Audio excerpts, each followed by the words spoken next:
안녕하세요. 보상과 배상TV 교통사고 보험 전문 변호사 전경근입니다. 자, 오늘은 교통사고 가해자라면 반드시 알아두어야 할 사항이죠. 교통사고로 인한 처벌을 최소화하는 방법에 대해서 자세히 알아보도록 하겠습니다. 교통사고 처리 특례법에 따르면 일반 교통사고의 경우에 종합보험만 가입되어 있다면 가해자는 처벌을 받지 않게 됩니다. 그런데 여기에는 중요한 예외 상황이 있는데요. 바로 12대 중과실 사고, 중상해 사고, 뺑소니 사고, 그리고 사망 사고입니다. 이런 유형의 사고를 냈다면 형사처벌을 피할 수가 없게 됩니다. 자, 실제로 중과실이나 중상해 사고의 경우에 1년 정도의 실형을 받고 구속되는 경우도 비일비재하고요. 사망 사고라고 하면 2년까지 나오는 경우도 있습니다. 그렇다면 이런 처벌을 최소화하려면 어떻게 해야 될까요? 가장 중요한 건 피해자와의 형사합의입니다. 피해자 유족의 처벌 불원 의사가 있다면 법원도 이를 양형에 충분히 참작하기 때문에 처벌 정도에 상당히 유리한 영향을 미치게 되는 거죠. 다만 사고 직후에 분노와 슬픔에 휩싸인 피해자 가족을 직접 이렇게 대면한다는 건 결코 쉬운 일이 아닙니다. 전문 변호사의 조력을 받는 것이 형사합의 성사는 물론 2차 피해를 예방하는 측면에서도 현명한 선택이 될 수 있습니다.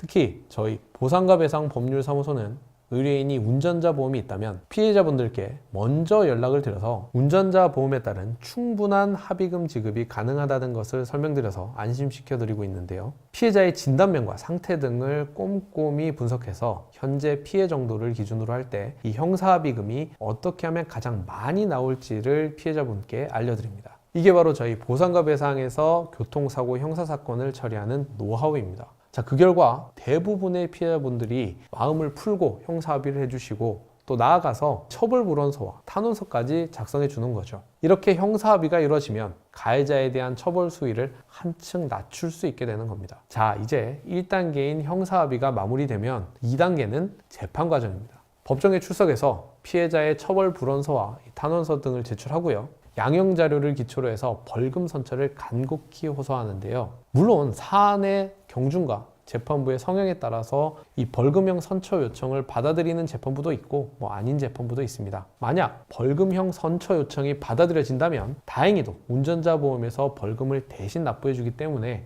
경제적인 부담을 덜어낼 수 있는 거죠. 자, 정리하자면 교통사고로 인한 처벌을 최소화하기 위해서는 신속하고 적극적인 피해자와의 형사 합의가 무엇보다 중요하고요. 이를 위해서는 경험이 많은 교통사고 전문 변호사의 조력이 필수적이라고 할 수 있습니다. 왜냐? 피해자 입장에서는 많은 형사 합의금을 받고 싶고 가해자 입장에서는 보험금이 많이 나간다고 해서 전혀 불리한 게 없기 때문에 그 구체적인 방법을 알고 있는 교통사고 전문 변호사가 유리한 거죠. 교통사고 가해자라는 불행한 상황에 놓이셨더라도 결코 좌절하지 마시고 빠른 시일 내에 전문가와 상의하셔서 현명하게 대처해 나가시는 게 좋습니다. 그것이 피해자는 물론 가해자 입장에서도 최선의 선택입니다. 교통사고 처벌 문제로 고민 중이시라면 언제든지 저희 보상과 배상에 연락 주시면 됩니다. 더 자세한 내용은 네이버 보상과 배상 카페나 홈페이지에서 확인하실 수가 있고요. 상담을 원하시면 이 화면 상단에 보이는 번호로 언제든 연락 주시면 친절히 상담해 드리겠습니다. 감사합니다.